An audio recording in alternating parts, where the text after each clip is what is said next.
Selamat pagi teman-teman yang sudah bergabung di Zoom dan ikut Saturday Tan pagi-pagi. Jadi boleh ini buka, belum malam mingguan, mungkin iya. Boleh buka ini loh, boleh buka kamera. Nah, ada Siska, ada Kak Dwi, juga Pak Muslimin Sidik, Ibu Siti Martina, dan Ibu Sumarwati. Selamat pagi Bapak, Ibu, dan teman-teman.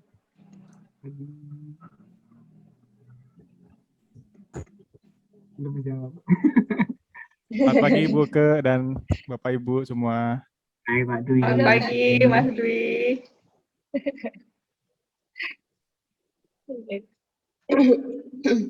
Selamat hari Sabtu untuk Sobat Malming semua.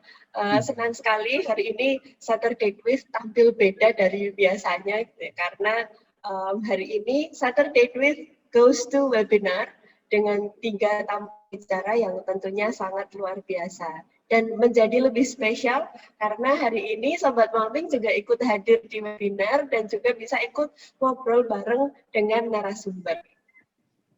Betul sekali Bu Uke. Dan di Saturday with Goes to Webinar perdana ini, kami mengusung topik Stories from Classroom, Student Teacher Literacy Practices. Nah, kali ini kami mengundang 3 narasumber yang sangat menginspirasi, Bapak Sasmoyo, Teacher and School Training Specialist dari Tanoko Foundation. Selamat pagi Pak Sasmoyo. Ada ya, tapi ya? Oke, baik. Lalu yang kedua adalah Miss Dio Andespa, guru di SMP Negeri 1 Sungai Selan. Halo Miss Di, sehat-sehat ya Miss? Sehat, Alhamdulillah Ibu. Oke. Dan yang ketiga adalah Pak Din Mahbudin, guru dan kepala perpustakaan di MTSN 1 Pandeglang, Banten. Selamat pagi Pak Din, apa kabar? Selamat pagi Bu Sefa, alhamdulillah sehat.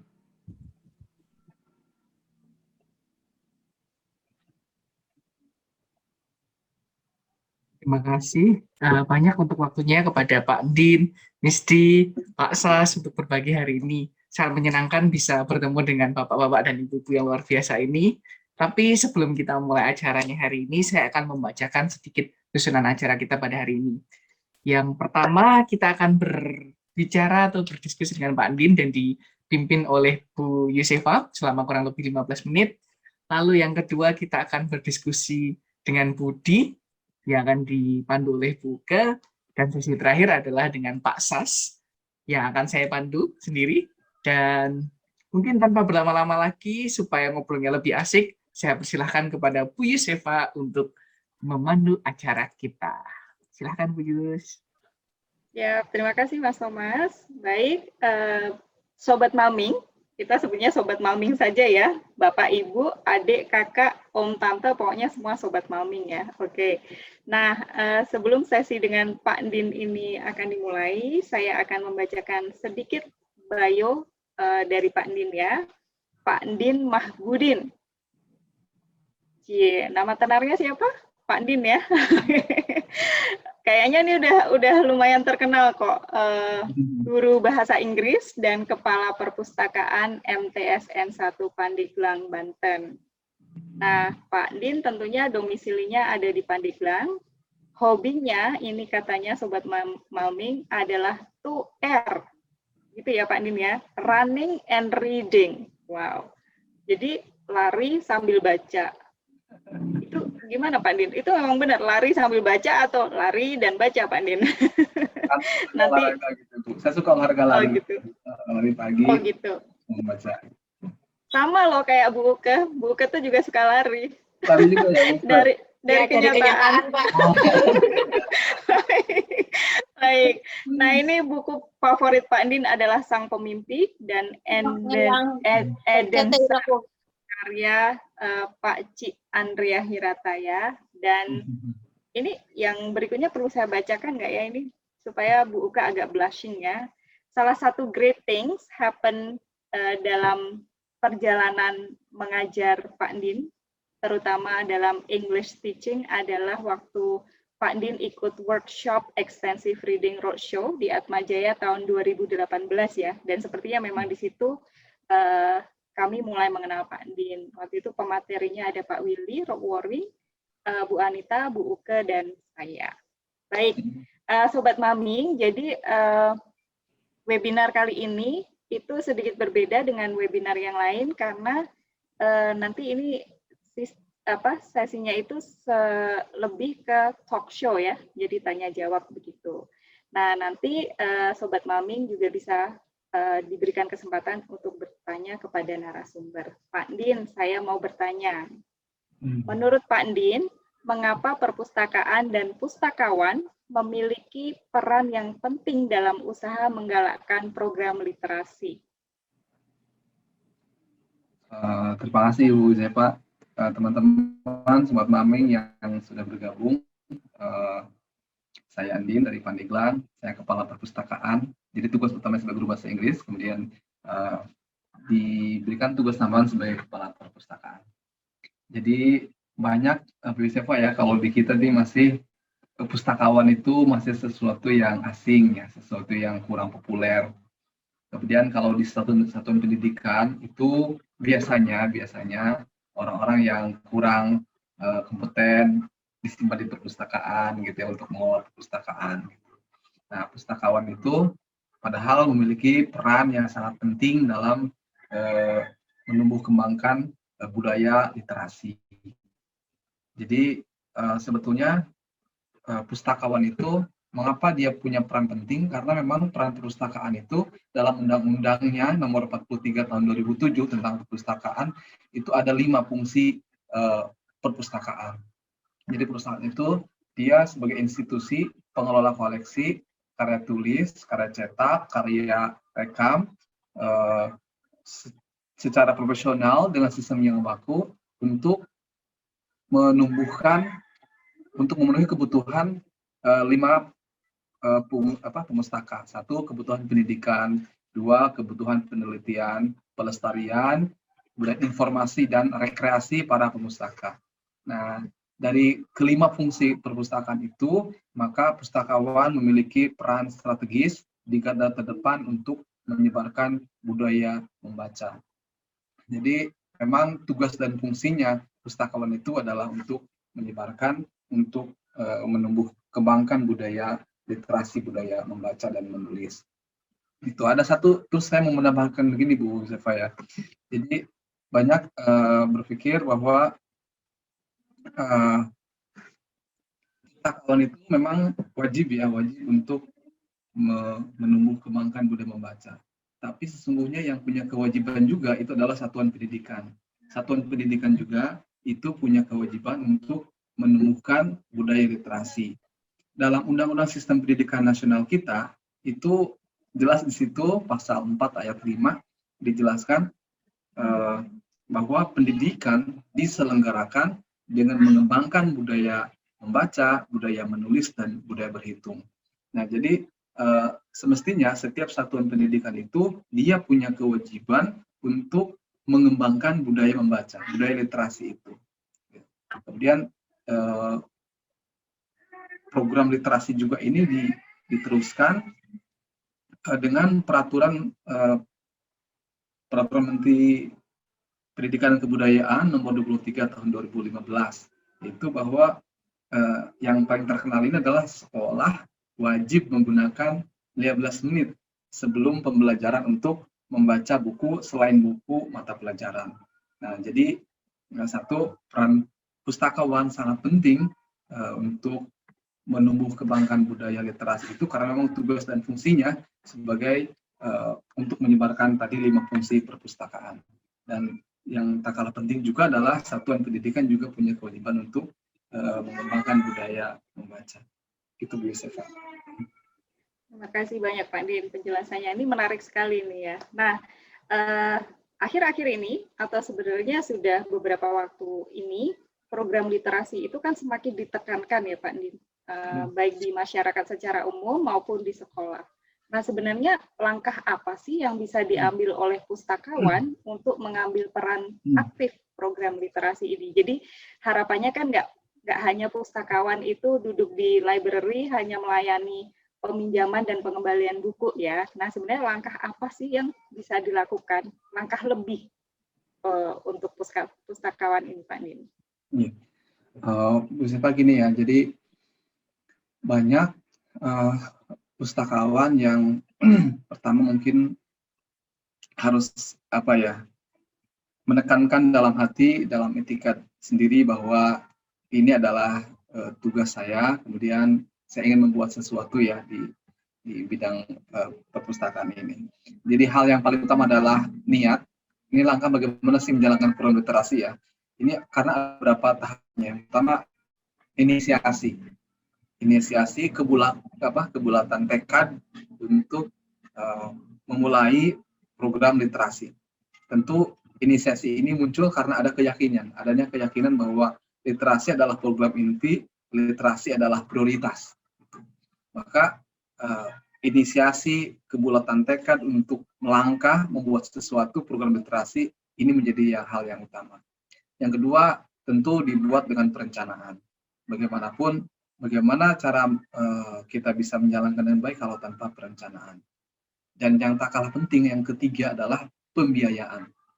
Nah, ini setiap satuan pendidikan itu punya biaya, harus mengalokasikan biaya untuk program literasi ini. Karena bagaimanapun keberpihakan satuan pendidikan terhadap program literasi itu bisa dilihat dari alokasi anggaran untuk program literasi ini. Jadi pembiayaan juga itu sangat penting. Kemudian nanti pelaksanaannya, bagaimana kemudian konsistensi. Jadi bagaimana agar program literasi ini terus dikawal, dijalankan.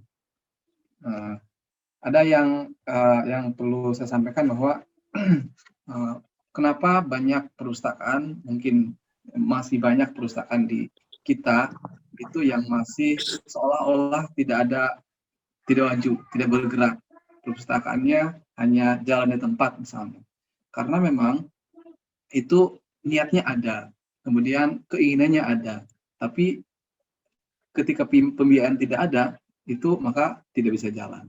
Beberapa kali teman-teman kepala perpustakaan di satuan pendidikan yang lain datang ke sekolah kami, Ibu Yusefa, itu menanyakan seolah-olah putus asa gitu. Jadi saya sedang menyampaikan program, tapi pada kenyataannya tidak disetujui oleh pimpinan. Mau beli ini nggak bisa, mau beli buku nggak bisa, begitu. Nah, karena memang itu tadi, pembiayaan itu yang tidak ada. Nah, padahal itu pembiayaan sudah jelas dalam undang-undang itu, undang-undang perpustakaan itu sudah dijelaskan bahwa sekolah atau madrasah itu mengalokasikan dana paling sedikit 5% dari anggaran belanja operasional sekolah dari dana BOS, itu di luar belanja modal atau belanja pegawai untuk pengembangan perpustakaan. Kita simulasi saja, kalau misalnya kita ambil contoh sekolah yang kecil. Kalau sekolah yang kecil itu dana BOS untuk tingkat SLTP itu 1.100.000 per anak per tahun. Jadi kalau misalnya ada dalam satu sekolah ada sekolah yang memiliki siswa sebanyak 500, nah maka berarti dana BOS dia adalah setengah miliar lebih, 550 juta kurang lebih. Nah, kalau 5%-nya itu berarti kan 27.500.000-an. 27 juta setiap tahun itu harus dialokasikan untuk pengembangan perpustakaan. Minimal itu, paling sedikit segitu, 27 juta. Itu bisa kan untuk membeli buku segala macam. Tapi pada kenyataannya ini masih banyak sekolah yang belum mau menginvestasikan anggaran untuk pengembangan perpustakaan. Gitu. Maka tadi langkah yang harus dijalankan dalam pada pustakawan adalah meyakinkan kuasa pengguna anggaran pimpinan satuan pendidikan untuk mau menginvestasikan dana itu untuk pengembangan perpustakaan. Gitu. Jadi kalau misalnya kita sudah bisa meyakinkan kepada para kuasa pengguna anggaran, itu insya Allah perpustakaan dapat berjalan. Itu biasanya. Berarti kalau dari penjelasan Pak Din ini sebenarnya untuk anggaran itu ada ya Pak Din? Maksud saya memungkinkan. Iya, itu ada dan itu harus Bu Seva. Berarti sebenarnya itu serta-merta ada atau memang harus ada permintaan Pak Din? Pengajuan proposal misalnya. Jadi uang itu kan setiap satuan pendidikan kalau siswanya misalnya tadi kalau siswa kami itu ada 1.000, jadi 1 miliar lebih itu. Dan itu 5%-nya itu harus dialokasikan untuk pengembangan perpustakaan. Hanya permasalahannya adalah kepala sekolah. Nah, kepala sekolah itu yang meloloskan ini boleh tidak dipakai itu adalah kepala sekolah. Nah, tugas pustakawan adalah meyakinkan kepala sekolah untuk mau menginvestasikan gitu. Tadi dana 5% ini. Sebetulnya kan itu kewajiban, harus gitu disisihkan untuk pengembangan perpustakaan sebanyak 5%. Tapi lagi-lagi permasalahannya mungkin kepala sekolahnya belum tertarik untuk menginvestasikan itu. Dan juga mungkin juga pustakawan perlu usaha lebih untuk meyakinkan itu supaya mau menginvestasikan begitu, Bu Seva. I see. Oke. Menarik sekali nih Pak Din. Dan ini menurut saya informasi penting ya, karena saya pikir pengadaan anggaran itu sebenarnya harus dari sekolah itu sendiri. Maksudnya tidak ada dana sama sekali begitu. Terima kasih banyak informasinya Pak Din. Nah sekarang nih, sebagai pustakawan yang berprestasi dan juga guru bahasa Inggris, saya mau bertanya nih, apa saja yang sudah Pak Din lakukan sebagai pustakawan dalam program literasi di sekolah, supaya setidaknya ada teman-teman di sini, Sobat Malming yang ikut menyimak, itu mungkin mereka guru, atau bagian dari sekolah, atau bagian dari masyarakat, mungkin bisa terinspirasi dari Pak Din. Silakan Pak Din. Program literasi yang kami sudah jalankan selama ini ya. Jadi teman-teman, Sobat Malming, Bapak Ibu semuanya, saya adalah orang yang berpendidikan non ilmu perpustakaan begitu. Jadi ketika diberikan tugas di suruh mulai kepala perpustakaan, saya juga bingung dari mana mulainya gitu. Nah, jadi apa saja program literasi yang sudah kami jalankan itu ada beberapa bagian, dan ini menurut saya juga bagian daripada program literasi ini. Yang pertama, ketika saya ditugaskan di perpustakaan adalah professional development pustakawan sekolah. Jadi saya waktu itu ditemani oleh 2 orang dari TU, ditugaskan di perpustakaan. Untuk mengembangkan budaya literasi ini, maka kitanya juga nih, para pustakawannya yang bertugas di perpustakaan itu yang harus punya pengetahuan yang cukup, yang memadai untuk menjalankan program literasi ini. Untuk itu kami saat itu mendaftarkan diri untuk ikut diklat kepala perpustakaan sekolah dan diklat pengelola perpustakaan sekolah di Perpustakaan Nasional Jakarta. Alhamdulillah kami semua sudah ikut dan alhamdulillah lolos, sudah mengikuti pelatihan untuk pengelola perpustakaan dan kepala perpustakaan sekolah. Maka Bapak dan Ibu yang bertugas di perpustakaan sekolah, menurut saya ini penting professional development kita untuk mengikuti diklat yang diadakan oleh perpustakaan nasional itu, karena itu akan membuka jalan bagi kita bagaimana cara menjalankan perpustakaan yang baik gitu. Sehingga kalau kita ilmunya sudah ada, maka insya Allah jalan untuk menjalankan perpustakaan itu semakin mudah gitu. Maka professional development untuk pengembangan pustakawan itu sangat penting. Gitu. Yang kedua, setelah kami tahu ilmunya, kami juga menjalankan program pengembangan perpustakaan. Jadi perpustakaan itu kan ada standar nasional perpustakaan. Jadi kami mulai sedikit-sedikit itu ada standar koleksi perpustakaannya, kemudian standar sarana dan prasarana, kemudian standar pelayanan, standar tenaga perpustakaan, standar penyelenggaraan, dan standar pengelolaan perpustakaan. Misalnya, standar koleksi perpustakaan.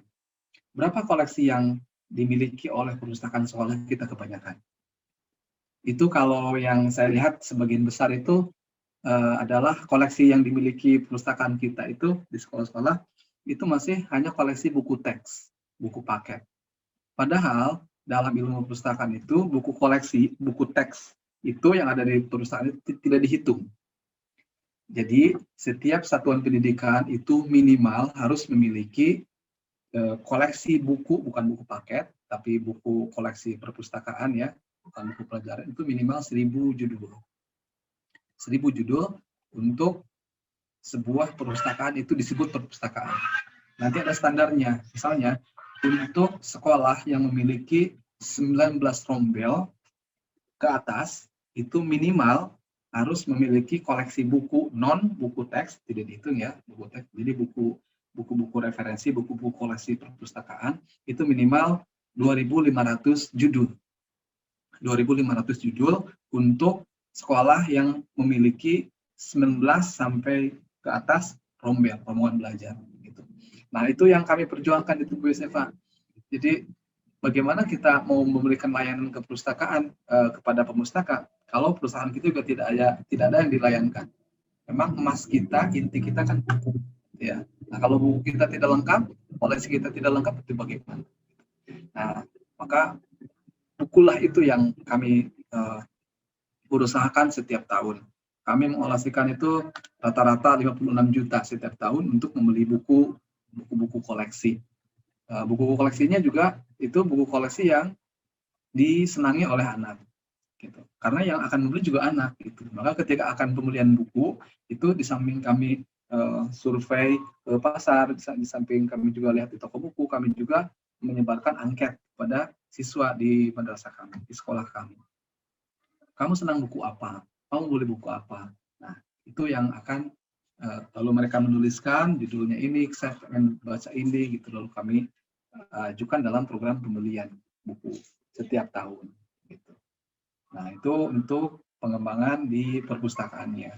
Kemudian juga nanti kan ada standar sarananya, misalnya itu standar sarananya nanti masuk ke kayak standar multimedia, gitu. Kami lengkapi sedikit-sedikit. Dan yang terakhir mungkin ini yang bagian daripada yang harus selalu kami kawal adalah program reading time atau reading day. Jadi ada satu hari di setiap dalam satu minggu itu kami menjalankan program reading time. Jadi kami paksa siswa semua dan guru untuk kumpul bersama di satu ruangan, di satu tempat, membaca buku non pelajaran selama 1 jam. Gitu. Sehingga mudah-mudahan itu tuh semua kita saling memotivasi untuk bisa membaca bersama begitu. Mungkin itu Bu Yosefa. Ya Pak Din. Nah ini karena sudah 15 menit, ada pertanyaan yang mau saya hold dulu, tapi nanti bisa kita tanyakan ketika tanya jawab ya Pak Din ya. Nah ini kalau bisa saya simpulkan nih, informasi penting ini sangat bermanfaat sebenarnya tidak hanya misalnya, oh saya kan bukan pustakawan, jadi mungkin saya mungkin tidak bisa melakukan itu. Tapi sebenarnya saya pikir ini bisa dilakukan oleh Bapak Ibu guru juga ya Pak Din ya, tidak harus pustakawan. Karena bagaimanapun program literasi ini adalah milik sekolah bersama. Keberhasilan dari program literasi ini juga adalah keberhasilan kerja bersama ya Pak Din ya. Baik. Terima kasih banyak Pak Din sesinya, tapi nanti kita akan lanjutkan. Kali ini akan beralih ke Bu Uke. Ya Bu Uke, sudah siap Bu Uke, yang akan memandu sesi diskusi bersama Miss Dio. Silakan Bu Uke. Terima kasih Bu Yosefa, terima kasih Pak Din, sharingnya selalu insightful dan informatif gitu Pak. Nanti insya Allah dilanjut pada saat sesi tanya jawab. Sekarang sesi yang kedua kita ada Miss Dio, ini jauh-jauh dari Pangkal Pinang, Bangka Belitung. Jadi kalau Pak Din suka membaca karyanya Andrea Hirata, nah ini kita kedatangan Miss Dio yang satu area dengan Andrea Hirata. Iya. Iya. Nah, siapa sih Miss Dio? Miss Dio Andespa Putrika Dewi, beliau adalah guru bahasa Inggris di SMP Negeri 1 Sungai Selan, hobinya masak dan juga membaca. yang suka dibaca adalah seri Sherlock Holmes dan novel-novel karya Andrea Hirata juga. Besok bisa bikin book club ini antara Pak Din dan Miss Dio ya, ngobrolin karyanya Andrea Hirata. Terus nanti saya ikut daftar. Saya juga sukanya baca karya-karya Andrea Hirata. Baik, sebelum saya bertanya, saya mau menyapa dulu ke Miss Dio. Halo Miss Dio. Halo Ibu, halo Sobat Sehat-sehat ya, Malming Bu? semuanya. Selamat malam berarti harusnya ya. Iya, ini edisi khusus. Edisi Kita nggak khusus. malam mingguan. Baik, Miss Dio, pertanyaan pertama untuk Miss Dio. Kalau menurut Miss Di, mengapa sekolah atau kelas-kelas itu perlu menjadi tempat yang mendukung literasi siswa? Baik, selamat pagi semuanya, Sobat Malming, dan juga terima kasih Bu Uke atas pertanyaannya. Ini lumayan berat sebenarnya pertanyaannya ya.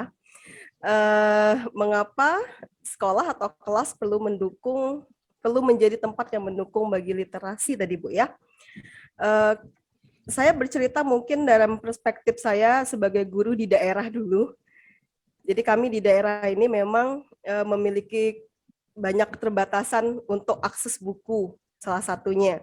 Dan saya pikir sejauh ini di daerah juga sekolah lah yang paling banyak memiliki sumber daya sebenarnya, baik itu pembiayaan seperti tadi sudah disampaikan oleh Pak Din, dan juga setiap sekolah pasti memiliki perpustakaan. Jadi otomatis kami yang di daerah sekolah-sekolah yang di daerah menjadi tumpuan bagi siswa khususnya untuk dapat mengakses banyak buku. Karena memang kita harus akui mungkin para orang tua di rumah tidak semuanya mampu menyediakan fasilitas untuk pengembangan literasi. Apalagi yang di daerah seperti kami juga banyak orang tua yang bekerja di bidang pertanian, ada juga pertambangan karena kami daerah-daerah tambang. Jadi banyak sekali orang tua siswa yang memang bekerjanya di bidang pertambangan dan memiliki keterbatasan untuk menyediakan fasilitas yang memadai untuk para siswa, untuk para anak-anak untuk membaca. Jadi mau tidak mau sekolahlah yang harus menjadi sebagai tumpuan kali ya, tumpuan tulang punggung bagi pengembangan literasi khususnya di daerah. Dan kemudian juga akses siswa terhadap buku di daerah kami juga lumayan terbatas. Saya contohkan misalnya di daerah kami di Sungai Selan, saya tinggal di Pangkal Pinang, jadi sekitar 35 km ke sekolah di Sungai Selan. Tapi di Sungai Selan itu lumayan terbatas untuk akses buku. Walaupun alhamdulillah baru-baru ini di desa sudah ada perpustakaan desa, jadi baru berjalan beberapa bulan dan anak-anak mulai mendapatkan sosialisasi dan ajakan untuk bisa bergabung, tapi koleksi mereka pun masih sangat-sangat terbatas. Dan selain itu, akses ke toko buku itu mereka harus ke Pangkal Pinang. Kalau misalnya mau beli buku, kebanyakan memang harus ke Pangkal Pinang. Sedangkan di Pangkal Pinang sendiri, di ibu kota daerahnya, toko buku yang tersedia pun tidak banyak sebenarnya. Jadi mungkin hanya ada 3 atau 4 toko buku, yang besar mungkin cuma 1, yang besar, dan itu pun mungkin kalau dari harga ya mungkin kita harus jujur bahwa memang buku-buku banyak yang harganya cukup tinggi gitu. Jadi kalau untuk anak-anak daerah kadang jangankan untuk beli buku, mau ke Pangkal Pinang pun mungkin harus ada waktu khusus untuk bisa ke sana. Kemudian di daerah, kalau di Pangkal Pinang saya semasa kecil dulu masih ada tempat penyewaan buku seperti itu, tapi di daerah di Sungai Selan sendiri itu tidak ada. Jadi otomatis khususnya di daerah sekali lagi memang akses terhadap buku itu sangat terbatas. Jadi ya sekolahlah yang menjadi tumpuan bagi anak-anak, bagi para siswa untuk dapat mengakses buku sebanyak-banyak mungkin gitu. Iya. Jadi ya itu mungkin yang kondisi yang terjadi di daerah kami. Jadi mau tidak mau sekolah yang punya sumber daya, baik itu sumber pendanaan juga yang memadai, dan seharusnya memang sekolahlah yang menjadi salah satu institusi yang paling giat menggerakkan literasi, khususnya di daerah. Mungkin itu dulu, ya. Menjadi sumber bacaannya memang kemudian dari sekolah gitu ya, Miss ya? Iya, jadi memang sejauh ini di daerah kebanyakan, termasuk di daerah kami, kebanyakan hanya sekolah yang punya koleksi buku yang memadai. Sementara kalau di desa, ya sekarang alhamdulillah sudah ada perpustakaan desa, tapi itu juga cukup terbatas koleksinya, dan kadang-kadang mungkin dalam beberapa waktu sebulan sekali. Ada juga sih mobil perpustakaan daerah yang datang, tapi kan biasanya dia ke sekolah-sekolah. Jadi sekali lagi memang kegiatan literasi itu kebanyakan dipusatkan di sekolah, dan memang seharusnya sekolah dan kelas-kelas lah yang menjadi saya bilang sebagai tulang punggung dari penggerakan literasi, begitu. Terus, nah, kalau pengalamannya Miss D, bagaimana kemudian Miss D mengajak siswa-siswa gitu untuk kemudian suka membaca di sekolahnya Miss D? Oke. Saya sebetulnya masih baru bertugas di sekolah yang sekarang, baru 2019 lalu. Dan kalau pertanyaannya adalah apa yang saya lakukan untuk mengajak siswa suka membaca, memang saya beberapa kali melakukan seperti proyek-proyek kecil lah dengan siswa. Alhamdulillah di sekolah kami salah satunya kita ada gerakan literasi sekolah seperti tadi yang Pak Andin sampaikan. Kita punya 15 menit, bahkan ada setengah jam, 30 menit waktu untuk Kamis di masa normal kemarin. Kita mengadakan 30 menit membaca di kelas-kelas, di mana siswa diminta untuk membaca buku selain buku pelajaran, selain buku teks. Nah, yang saya temui adalah siswa tidak banyak membaca. Sebenarnya banyak alasan. Salah satunya memang mungkin buku yang dimiliki tidak banyak di rumah, maksudnya di rumah. Jadi mereka harus pinjam ke perpustakaan. Di awal-awal kami mulai agak kesulitan juga awalnya menggerakkan literasi ini, tapi alhamdulillah karena di perpustakaan juga koleksi kita lumayan banyak, sudah cukup banyak, juga bisa lumayan mendukung. Tapi kemudian mungkin dari sisi anak-anak, beberapa buku yang tersedia mungkin bukan tidak sesuai semuanya. Ada beberapa mayoritas buku yang tersedia itu mungkin belum diminati oleh siswa.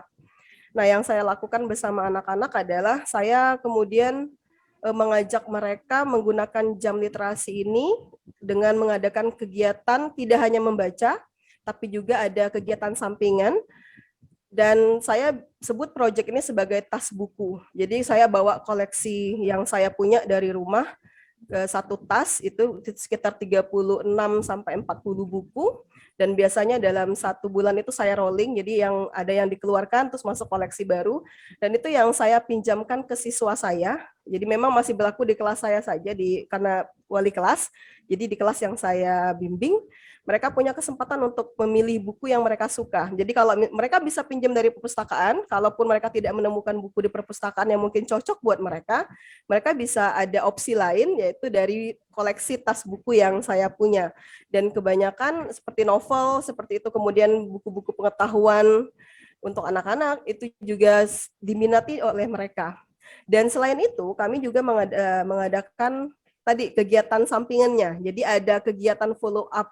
Nah, kebetulan di tahun 2019 awal saya mengikuti pelatihan bahasa Inggris, yaitu Kemsor, dan mendapatkan materi tentang extensive reading. Ketika itu adalah pematerinya adalah Bu Yusefa sendiri. Jadi saya menerapkan ide-ide yang beliau sharing ketika itu, apa sih yang bisa kita lakukan sebelum, saat, dan sudah membaca. Dan itu yang saya terapkan bersama anak-anak. Jadi kita ada games, di awal-awal kita misalnya bikin karya bookmark, pembatas buku sendiri, dan siswa berkreasi, saya bawakan kertas, spidol, dan kertas lem segala macam. Kemudian siswa membuat sendiri, kemudian kita lanjutkan misalnya 2 minggu berikutnya setelah membaca berapa kali pertemuan, kita lanjutkan dengan games, yang kemudian games itu kaitannya dengan apa yang mereka baca dari buku yang mereka pilih gitu. Kemudian ya aktivitas-aktivitas seperti itu. Jadi saya juga di kelas punya seperti literasi trace, jadi ada backdrop, ada semacam spanduk begitu. Di situ anak-anak menempelkan seperti kosakata yang mereka mungkin baru ketemui. Apalagi kalau baca novel kan kadang ada bahasa-bahasa yang mungkin agak jarang mereka dengar. Nah, itu kita dan itu melalui games juga. Jadi intinya saya berusaha bagaimana caranya jam literasi ini efektif dan menyenangkan bagi siswa. Dan alhamdulillah itu terbukti efektif dan siswa juga lebih tertarik untuk belajar. Jadi yang dari awalnya mereka cari buku di perpus kok malas-malesan, tapi kemudian setelah baca buku yang di tas saya mungkin sudah habis atau belum kebagian yang menarik, mereka bisa cari lagi di perpustakaan. Ada bahkan siswa yang bawa buku sendiri dari rumah, tapi memang tidak banyak, hanya 2-3 orang yang punya koleksi buku di rumah. Dan kemudian saya kebetulan juga sebagai pembina OSIS di sekolah, jadi yang saya lakukan dengan anak-anak, dan kami sebenarnya punya beberapa program terkait literasi, tapi karena pandemi memang harus diubah dulu strateginya. Dan yang terbaru kemarin yang kita lakukan adalah bincang literasi dengan mendatangkan ibu bapak juga dari Saturday With sebagai pembicaranya, dan itu sebagai salah satu usaha kami untuk menggerakkan giat literasi di sekolah. Jadi saya pikir poin intinya adalah saya melakukan berdasarkan apa yang saya punya dan apa yang saya bisa. Jadi saya punya koleksi buku dan itu yang kemudian saya share dengan siswa. Mungkin saya ya punya resource seperti mengenal Ibu Yusefa, kemudian Mas Thomas dan juga Mbak Uke, dan beliau-beliau ini kemudian kami undang untuk menjadi pembicara di kegiatan kami, dan termasuk digital bagi siswa, salah satunya melalui OSIS ini tadi. Jadi yang terakhir kami lakukan adalah anak-anak OSIS dilibatkan untuk misalnya kegiatan di Ramadan, karena memang tidak bisa tatap muka, jadi semuanya online, dan di situ mereka belajar jadi videografer, gimana sih mau syuting kegiatan, dan itu kita siarkan secara langsung live di Facebook, dan itu melibatkan siswa dari OSIS khususnya. Jadi sejauh ini itu yang saya lakukan untuk mengajak siswa saya mencintai membaca, dari apa yang saya punya dan apa yang saya bisa. Sesederhana itu sebenarnya yang baru saya lakukan, Bapak Ibu. Terima kasih Miss Di, tapi keren sekali ya.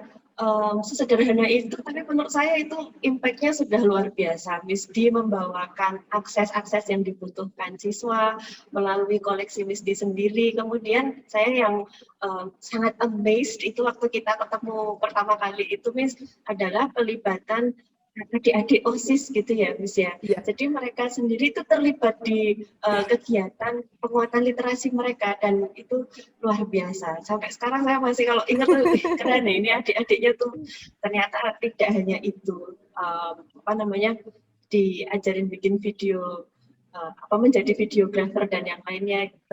Luar biasa, Miss. Miss, di pertanyaan saya yang selanjutnya,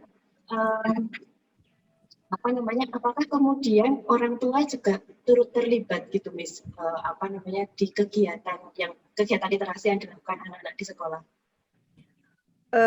Ya, idealnya memang kita juga melibatkan orang tua. Yang mungkin salah satu yang pernah saya lakukan untuk melibatkan orang tua itu adalah kembali saya praktekkan dengan anak di bawah bimbingan saya. Jadi sebagai wali kelas, di anak-anak kelas saya coba dulu ketika masa normal dengan memberikan kartu belajar. Jadi di rumah saya paksa mereka belajar, entah itu mereka mereview materi yang sudah diberikan oleh guru sebelumnya, atau mereka juga bisa membaca dari referensi lain yang masih berkaitan dengan materi yang diajarkan di sekolah. Dan kartu belajar ini tentunya memungkinkan para orang tua juga ikut memantau. Jadi sejauh mana anak-anak mereka di rumah memang belajar. Karena ya kita mengajak anak-anak SMP yang biasanya memang masa-masanya sulit dikontrol, masanya sulit diarahkan seperti itu. Jadi salah satu yang saya lakukan adalah dengan membuat kartu belajar itu, dan itu direview setiap sebulan sekali. Jadi sebulan sekali mereka kumpulkan buku itu. Kan di situ ada resume apa yang mereka baca, apa yang mereka pelajari. Jadi dan itu tidak saya batasin hanya untuk belajar materi pelajaran, tapi juga lebih kepada pengayaannya.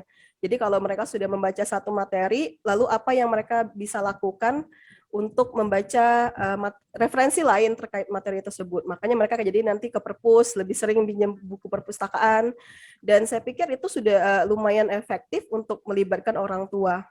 Dan ya karena mungkin kendala pandemi itu agak sulit dilakukan saat ini, tapi mudah-mudahan nanti ketika masa normal kembali kita belajar tatap muka itu bisa kami lakukan lagi dan bisa kami kembangkan. Jadi kami bisa lebih melibatkan orang tua dalam gerakan literasi. Begitu. Ya, sangat menginspirasi, dan ini contoh-contohnya real sekali. Jadi kalau teman-teman yang settingnya ada di sekolahan itu bisa melakukan mereplikasi apa yang dilakukan oleh Miss Di dan teman-teman OSIS di SMP Sungai Soan. Terima kasih Misty, ini karena Terima waktunya kasih sudah Bu Ke. Terima habis. kasih banyak. Ini karena waktunya sudah habis, jadi akan lanjut ke sesi Pak Sas bersama dengan Mas Thomas. Silakan Mas Thomas. Ya, terima kasih juga. Oke, saya akan coba membacakan profil dari Pak Sas terlebih dahulu sebelum kita berbicara lebih lanjut dengan Pak Sas. Ya, Pak Sas ini nama lengkapnya adalah Pak Dionysius Sasmoyo Hermawan, tetapi punya banyak nama panggilan. Yang pertama adalah Gepel, dan yang kedua adalah Kang Moyo. Tetapi kita mungkin lebih enak panggilnya Pak Sas ya, supaya lebih akrab saja. Oke, Pak. Lalu sekarang Pak Sas ini menjadi Teacher and School Training Specialist di Tanoto Foundation. Lalu Pak Sas ini mungkin unik ya untuk saya, bikin rumahnya di Sleman, tetapi kerjanya di seputaran Jawa Tengah. Tapi mungkin Pak Sas belum menyampaikan juga bahwa kerjanya juga sekitaran Sumatera, jadi dekat-dekat dengan Bu Di juga. Lalu hobinya juga unik sekali. Yang pertama adalah membuat pisau.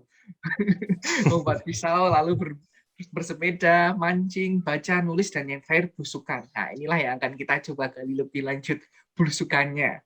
Lalu hobi Pak Sas ini adalah membaca bukunya Paulo Coelho dan juga buku pewayangan. Kurang unik apa ini Pak Sas? Baik, mari supaya lebih mengenal Pak Sas, kita akan mulai diskusinya. Oke, Pak Sas, sudah siap? Siap, ayo. Selamat pagi Bapak Ibu. Ya, pagi Pak Sas. Selamat Ya. pagi. Pak Sas, ini adalah pertanyaan yang muncul untuk bagi semua orang saya pikir. Bagaimana sih kondisi literasi di tempat Pak Sas berkarya, terutama di area-area Sumatera, begitu Pak? Iya, baik. Terima kasih. Selamat pagi sekali lagi Bapak Ibu. Senang sekali bisa bertemu. Sepertinya bukan sobat Malming ini, sobat Papi nih. Pertemuan Sabtu pagi lah Papi gitu ya. Oke. Pak Sas. Baik, nah kebetulan di lembaga saya itu kan kerja di 5 provinsi ya, jadi saya bisa memperlihatkan apa yang sebenarnya sudah dilakukan oleh pemerintah melalui asesmen kompetensi siswa Indonesia yang sebenarnya setiap tahun dilakukan, hanya 2020-2021 kita kan terkendala pandemi ya. Nah, izin saya mau memperlihatkan hasilnya, karena salah satu kompetensi yang diukur atau diakses oleh pemerintah melalui kementerian itu adalah keterampilan membaca, begitu Pak Thomas. Ini seperti ini ya, saya enggak usah nampak? Iya, nampak Pak. Saya. Oke, baik, terima kasih. Nah, bagaimana kondisi literasi itu seperti ini. Nah, gambarannya seperti itu. Jadi ini adalah laporan hasil asesmen kompetensi siswa Indonesia untuk jenjang SMP tahun 2019 ya, karena yang terakhir dilakukan 2019.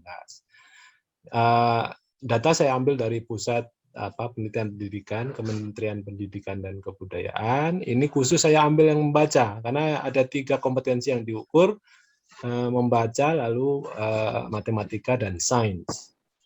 Nah, seperti bisa dilihat di kebetulan karena lembaga tempat saya bekerja itu kerjanya di provinsi yang tersebut di screen itu. Jadi kalau saya 9 tahun di Riau, ya seperti itulah kondisi di Riau, yang hijau baru yang di ujungnya. Kalau rokok nih baru yang baru kena api itu baru ujungnya itu aja. Filternya masih yang merah itu masih lumayan panjang ya. Artinya berarti yang di bawah standar atau kurang di situ di merah itu masih sangat banyak gitu. Di tingkatan nasional sendiri ya kondisinya belum terlalu baik ya. Itu 50% lebih loh yang kemampuan literasi atau keterampilan membacanya masih kurang begitu. Di Jambi juga malah di bawah standar nasional, rata-rata nasional itu. Yang di atas rata-rata nasional, kalau lihat di 5 provinsi di mana kami bekerja itu baru mana itu, Jawa Tengah dan Kalimantan Timur itu sepertinya. Tapi jangan lupa juga bahwa yang diukur ini pun, kalau di Riau misalnya sebagai contoh, karena saya kebetulan tahu sekolah-sekolah yang diukur karena sudah 9 tahun di Riau. Itu sekolah-sekolah yang bukan sekolah di pelosok, mungkin yang menyebut pelosok tadi kan Bu Di menyebut sekolahnya ada di pelosok begitu. Itu bukan sekolah seperti itu yang disampel, itu sekolah-sekolah yang memang ada di dekat dengan akses gitu ya. Jadi mungkin kalau istilahnya para guru bahasa Inggris, this might be the tip of an iceberg. Itu kurang lebih. Nah, masalahnya terus kondisi sekarang seperti apa gitu ya. Kalau literasi di awal pandemi ya itu saya kasih verboden di situ, memang stop. Segala perpustakaan fisik kan tidak bisa diakses tuh, karena pertemuan tatap muka tidak diperbolehkan untuk berjalan. Jadi dengan berhati-hati kita harus mengakui bahwa literasi konvensional yang mengandalkan buku fisik itu kegiatannya banyak terhambat ya sampai sekarang, dan prediksinya masih belum akan berhenti in the near future katanya.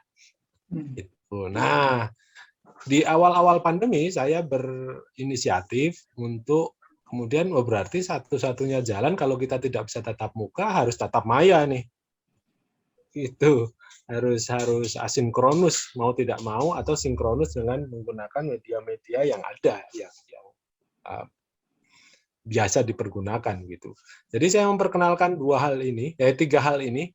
Yang pertama saya mengenalkan platform literasi digital nih yang punyanya Literasi Cloud. Saya kasih contohnya ya.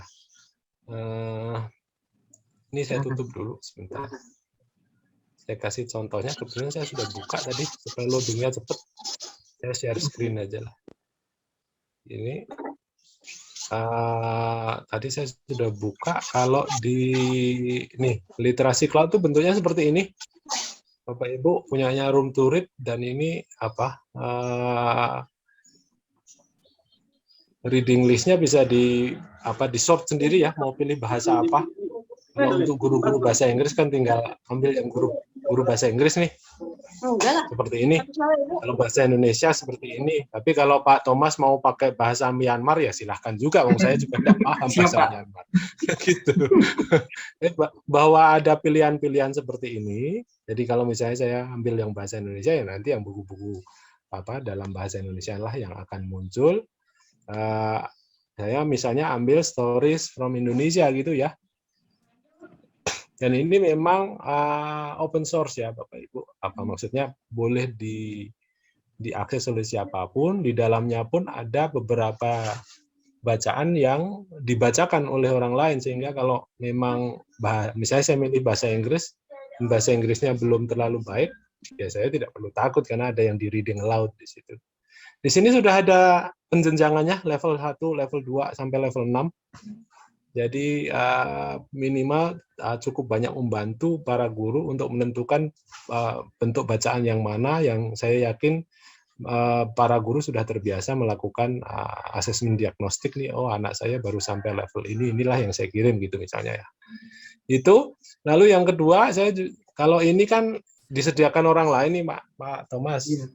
Nah, banyak juga yang tidak puas dengan itu ya. Saya kok tidak cocok dengan tema yang di tempat saya. Misalnya Bu Miss D tadi, saya kan orang Bangka Belitung, masa bukunya kayak gini-gini gitu. Maunya ya yang bergaya Bangka Belitung. Ya bikin aja sendiri nih. Saya satu contohnya, saya pakai Story Jumper. Tinggal dibuka saja seperti ini. Suaranya mau dinyalakan, silahkan. Ini nah, misalnya seperti itu. Jadi bisa dimasukkan suaranya di sini. Itu mungkin bisa memperkaya perpustakaannya Pak Din tadi yang berusaha untuk selalu memenuhi standar pemerintah dia. Gitu. Ya, itu kan bisa ditambah dengan ini, atau kebetulan kami pernah berinisiatif untuk melatih guru-guru kelas awal nih. Kalau mungkin bahasa Inggris bisa di SMP kan bisa jadi itu adalah guru-guru kelas awal bahasa Inggris gitu ya. Nah, kami membuat perpustakaan digital seperti ini. Bentuknya seperti ini. Bapak Ibu, ini bisa dibuka semua bukunya. Ini dibuatnya dengan PowerPoint, pindah ke PDF, lalu dipakai ini namanya PUB HTML5. dari sekitar 25 aplikasi yang saya coba tentang Flipbook, ya saya kurang kerjaan nyoba 25 aplikasi ya. Nggak apa-apalah demi ini yang paling ini yang paling ringan, paling mudah diakses dan penyimpanan mayanya paling besar Pak Thomas, sekitar 500 giga for free. Wow. Ya. For free dengan akun kita. Jadi kalau tempat Pak Din saya yakin gurunya banyak, semua orang punya akun, nah itu raknya bisa ribuan. Gitu artinya kalau yang dikejar minimal kalau mau mengejar jumlah judul itu dengan mudah bisa dicapai gitu ya. Itu sedikit lagi lalu kalau sudah dikenalin terus gimana gitu. Ini hasilnya. Saya mau kalau untuk bagian ini saya harus tunjukin lebih jelas ya. Jadi saya ini hasilnya. Jadi di rak tadi itu bisa di-track. Ini contohnya dari buku-buku tadi. Ini loh yang best in class dari buku-buku tadi yang paling banyak dibaca yang dari rak tadi ya. Itu ini misalnya satu. Dengan jumlah pengakses 2067 itu bisa dilihat di statistiknya gitu. Dan ini buku yang most engaging katanya tadi. Ini karena di SD kelas awal ya. Ini kebetulan ini buku yang paling lama dibaca dari sekian banyak buku ini loh. 6 menit average-nya. Jadi kalau tadi mau menjaring model buku misalnya Pak Din mau menentukan buku mana yang sekiranya mau diajukan dalam pembelian berikutnya begitu ya. Nah, itu kan ini salah satu indikasi yang bisa dipakai juga nih. Oh, ternyata buku seperti ini nih yang paling banyak diakses siswa gitu. Nah, kalau yang berikutnya ini yang berapa kali rak itu diakses oleh para siswa. Nah, ini dalam satu semester kemarin ya, dari Januari sampai bulan April kalau tidak salah, belum sampai Mei malah. Itu nih si rak tadi ini diakses 2.470 kali oleh siswa. Jadi menurut saya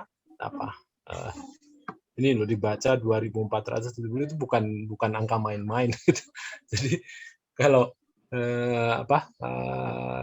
di situs yang tadi saya perlihatkan itu sepertinya itu menawarkan personalisasi buku. Mau bikin sendiri boleh, mau pakai buku yang di-download terus dimasukkan rak kita bisa, dan statistiknya kita bisa monitor. Itu Pak Thomas mungkin kondisi, ini saya ambil dari salah satu sekolah di Jawa Tengah ya, yang statistiknya ini. Di Kabupaten Kendal kebetulan, bukan di Kota Semarang ya, jadi lumayan pelosok lah gitu. Ngaten mungkin Pak Thomas. Pak Sas, menarik sekali ya, sudah sangat explore banyak, bahkan tadi sudah mencoba 25 ya situs. Wow, itu banyak sekali. Dan explore atau kurang kerjaan ya, istilah lainnya. Itu artinya explore. Seperti hobinya Pak Sas ya, kalaupun tidak bisa explore hutan, mungkin explore internet. Juga bagus sekali. Oke Pak, mungkin ini menjadi pertanyaan terakhir ya sebelum kita akan ke Q&A. Dari segala hal yang Bapak lakukan ini, mungkin apa sih yang membuat Bapak bersemangat dan mengapa ini menjadi hal yang sangat penting bagi anak-anak? Nah, ini saya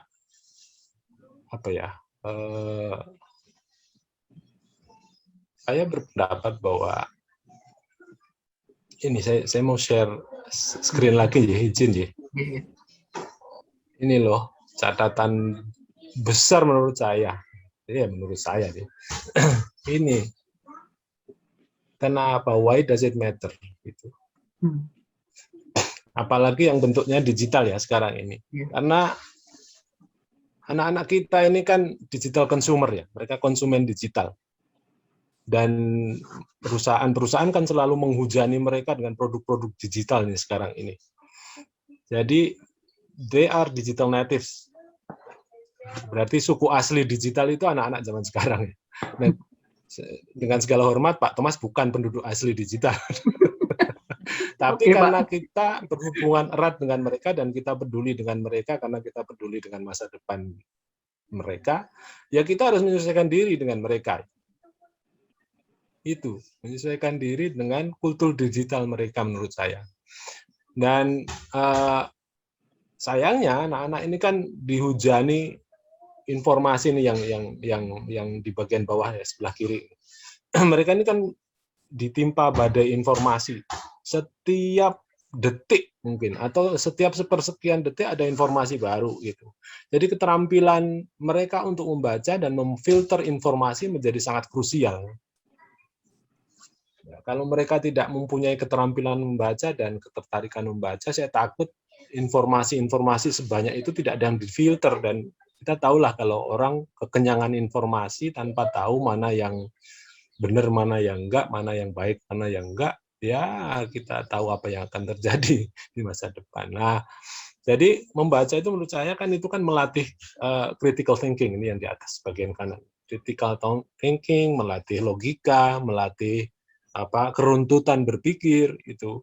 Nah, itu keterampilan-keterampilan yang bukan sekedar keterampilan berpikir, tapi ya keterampilan membaca, tapi keterampilan berpikir. Dan siapa sih yang tidak butuh keterampilan berpikir di masa depan? Di sisi lain, saya percaya bahwa supaya mereka mencintai membaca itu kita harus ngurusi akses dan prosesnya. Gitu. Akses ke buku-buku yang bagus itu menurut saya tidak cukup untuk anak-anak zaman sekarang. Kita harus ngurusi prosesnya. Kalau prosesnya tidak menarik, jangan harap mereka mau baca. Jadi menjadi penting kita memperkenalkan juga berbagai kegiatan membaca yang menyenangkan. Nanti di presentasi saya ada, nanti saya share saja. Di situ silahkan Bapak Ibu coba, sudah ada link ke beberapa contoh kegiatan membaca yang menarik supaya kita bisa meyakinkan anak-anak itu bahwa reading is fun dan menjadi pembaca itu cool. Itu kata-kata yang magic word untuk anak zaman sekarang itu kan kekulan gitu, kekerenan itu penting. Itu mungkin Pak Thomas. Terima kasih Pak Sas. Ya, luar biasa sekali apa yang Pak Sas sampaikan tadi. Salah satu hal yang benar-benar saya garis bawah adalah kita harus melihat prosesnya juga ya, tidak hanya memberikan tapi juga kita harus pahami betul prosesnya supaya membaca itu menjadi menarik dan menyenangkan. Terlebih karena kondisi sekarang, siswa sekarang diberondongi dengan informasi, ya kita memang punya peran untuk membantu mereka memfilter itu. Baiklah, saya yakin masih ada banyak pertanyaan lain. Terima kasih sekali lagi Pak Sas. Kita akan beralih ke Bu Uke yang akan memandu Q&A. Silahkan Bu Uke. Baik, terima kasih Mas Thomas dan terima kasih Pak Sas untuk materinya yang sangat luar biasa seperti biasanya. Nah ini Bu Hastri bertanya Pak untuk materi Pak Sas, apakah bisa diakses atau apakah Bapak sebelumnya sudah pernah mengadakan diklat yang seperti perpus digital tadi gitu Pak? Mau minta kontak Pak Sas juga nih Pak, mungkin bisa di-share. Kebetulan gini, Bu Uke, saya sejak awal pandemi memang berinisiatif membuat kelas malam mingguan. Wah, asik. Bukan untuk menyaingi malam mingguannya IR itu bukan, tapi bahwa saya percaya bahwa hampir semua guru dan penggiat pendidikan itu punya gawe yang sebenarnya bisa diberdayakan gitu ya untuk membantu para pembelajar muda kita gitu ya. Jadi saya berinisiatif bikin sesi malam mingguan dan di situ kami belajar banyak hal dari berbagai aplikasi offline, online, basic Office, apalagi Office 2019 sudah sangat canggih, mau bikin game apapun ada, sudah cukup lah pakai Office 2019, tidak usah pakai online-onlinean gitu. Mau bikin video pembelajaran sudah cukup itu. Jadi memang saya sering berinisiatif, yuk yang mau belajar tentang ini, ayo kita ngumpul, bikin buku digital, ayo gitu. Kalau untuk yang buku tadi itu Bu, itu 3 kali pertemuan sudah selesai. Baik. Sudah jadi, lalu kemudian mereka bisa menambahkan sendiri, dan saya senang sekali. Tadi malam pun ada yang sharing dari orang tua, ini Pak, saya nyoba membaca buku yang ada di rak yang dibagikan itu, orang tua ya, bukan guru. Dan saya senang karena termasuk itu benar-benar berasa buku, termasuk waktu buka bukunya kresek-kreseknya itu sama dengan pada waktu membuka buku biasa. Itu kalau memang mau belajar siap membantu, itu aja. Atau kalau ada kontak Pak Sas yang bisa dihubungi oleh Bapak Ibu yang hadir pagi ini, gitu. Pak, ini Bu Hasri sepertinya tertarik. Bu Aat juga mungkin bisa open microphone dan videonya. Bu Aat dan Bu Hasri sekalian kenalan dengan Pak Sas.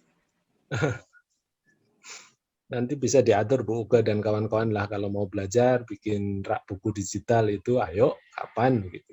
Saya yakin dengan kemampuan Bapak Ibu 1 jam aja cukup. Oke, terima kasih Pak Sas. Nanti informasinya akan kami bagi-bagikan. Apakah Sobat Malving, Bapak Ibu ada yang ingin ditanyakan lagi ke Pak Sas atau ke Pak Din atau ke Misdi? Boleh membuka mikrofon dan juga videonya. Silakan.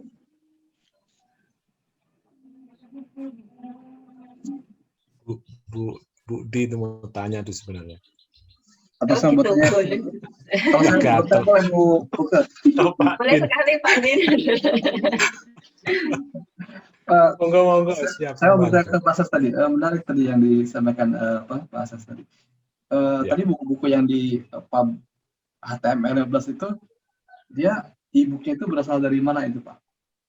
Ya, oke. Prinsipnya yang bisa di-convert ke buku digital yang di-rak tadi itu Pak Din, itu adalah format PDF. Prinsipnya itu ya. Jadi silakan saja mau download dari pdfdrive.com yang pusat buku luar biasa banyak itu, atau bikin sendiri di PowerPoint, di-convert ke PDF, baru ditambahkan di rak. Itu kepuasan masing-masing ya. Ada yang puas dengan hunting buku di internet dan tiba-tiba dapat buku Tintin misalnya dari perjalanan ke bulan sampai sampai buku terakhirnya dikumpulin masukin satu rak gitu. Itu ada yang puas dengan itu, tapi ada yang tidak puas kalau hanya mendownload buku orang gitu, kemudian mencoba membuat sendiri di PowerPoint atau di format, kalau Bapak Ibu biasa pakai Google Jamboard misalnya, kan mau bikin bukunya kerjasama dengan pihak lain, halaman 1 Bu Yusefa yang bikin, halaman 2 Pak Thomas, halaman 3 Bu Uga, halaman 4 Bu Di, halaman 5 Pak Din gitu, lalu di PDF-kan dan kemudian bisa dibuat seperti yang tadi itu gitu. Jadi saya juga Pak Sas mengumpulkan itu di perusahaan ini kita ya. Cuma saya selalu khawatirnya ambil buku yang istilahnya tidak legal gitu tuh. Itu gitu. Dikhawatirkan itu tuh, sehingga nyari sumbernya ya selama ini saya baru tahunya ya yang legal itu dari Mendikbud itu ya, itu yang kami gunakan. Takutnya kalau dari sumber lain malah tidak legal juga yang kita khawatirkan. Nah itu Pak Din, saya sepakat. Makanya saya juga memperkenalkan bahwa itu loh tadi platform yang bisa dipakai sebagai contoh kalau mau mengembangkan bukunya sendiri, kan pasti legal kalau buku sendiri kan. Itu saya perlihatkan di literasi cloud tadi. Ya, itu loh contohnya level 1, level 2 sampai level 6. Lalu ya udah yuk bikin sendiri, kalau takut nanti ketangkep polisi digital kena undang-undang ITE gitu. Ya udah yuk bikin sendiri berdasarkan contoh platform yang sudah tersedia gitu. Itu mungkin Pak Din ya. Ya, terima kasih Pak Sas. Terima kasih Pak Din dan Pak Sas. Mungkin next kita bisa membahas tentang ini ya Pak, bagaimana membuat bukunya. Tapi siap karena membantu kapan saja. Ya. Tapi karena waktunya sudah habis, Sobat Malving dan Bapak Ibu, terakhir sebelum kita menutup sesi, bolehkah meminta pesan dari Pak Din, Pak Sas, dan Misdi? Boleh minta pesan Pak Din untuk para pustakawan, Pak Sas untuk teman-teman muda yang ingin berkarya, dan Misdi untuk guru-guru dan orang tua. Pesan apa yang Bapak Ibu ingin sampaikan ke kami? Mungkin Pak Din dulu, kemudian Misdi dan Pak Sas. Terima kasih. Saya ingin ajak teman-teman yang Bapak Ibu guru yang ditugaskan di perpustakaan atau mengelola yang tertarik pada bidang literasi, saya mengajak mari kita bersama-sama membuat program literasi ini menjadi lebih menarik. Kemudian dari inisiatifnya, kemudian juga meyakinkan pimpinan untuk mau investasi di program itu, karena memang dananya ada gitu. Karena bagaimanapun kita butuh gitu, ada keberpihakan. Prioritas literasi itu terlihat salah satunya dari penganggaran itu, kecukupan anggaran itu. Jadi kita mari bersama-sama memperjuangkan program literasi, kemudian juga meyakinkan pimpinan untuk mau menginvestasikan sumber daya pada program kita literasi. Siap, terima kasih Pak Din. Miss D, boleh minta pesan untuk guru dan orang tua, Miss?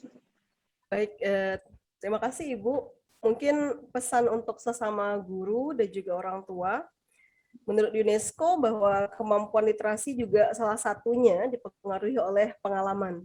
Dan melalui forum ini saya ingin mengajak Bapak Ibu guru dan juga orang tua untuk memberikan sebanyak mungkin pengalaman kepada anak-anak, kepada para siswa, kaitannya dengan literasi. Karena saya yakin ketika pengalaman mereka banyak, entah itu melalui digital, tatap muka, kemudian efektivitas dalam gerakan literasi sekolah, bahkan juga termasuk dalam pembelajaran di dalam kelas, kalau itu banyak kita berikan pengalaman kepada anak bentuk-bentuk literasi dan bagaimana mereka bisa terekspos dengan kegiatan literasi yang menarik, saya pikir itu akan sangat berguna bagi anak khususnya nanti di masa depan mereka. Jadi mari kita berikan pengalaman sebanyak mungkin kepada anak-anak tentang kegiatan literasi dan kemudian khususnya untuk penumbuhan minat baca. Mungkin itu saja Ibu, terima kasih. Siap, terima kasih Miss D. Pak Sas, boleh minta pesan untuk teman-teman muda Pak yang ingin berkarya? Iya, saya anggap saya juga masih muda ya, jadi Siap. hanya rambut saya tidak terlalu muda lagi. Saya begini, kalau saya mau menyoroti khususnya apa yang kita sedang alami nih. Kebetulan saya juga bergelar MSc nih, masih sakit COVID, masih dalam masa pemulihan itu, dan sepertinya belum akan selesai, dan kalaupun selesai sepertinya tidak ada jalan mundur lagi, kita tidak akan seperti dulu lagi, tidak akan gitu. Platform ini kita akan terus kembangkan gitu ya. Jadi suka tidak suka kita harus adaptasi. Nah, adaptasi akan berhasil kalau termasuk adaptasi dari tadinya tidak mau membaca mau jadi membaca ya. Satu, keteladanan.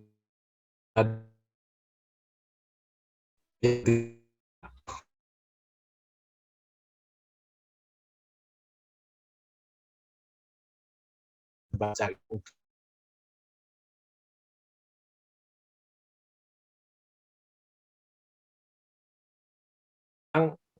para siswa masih jadi paksawan ya.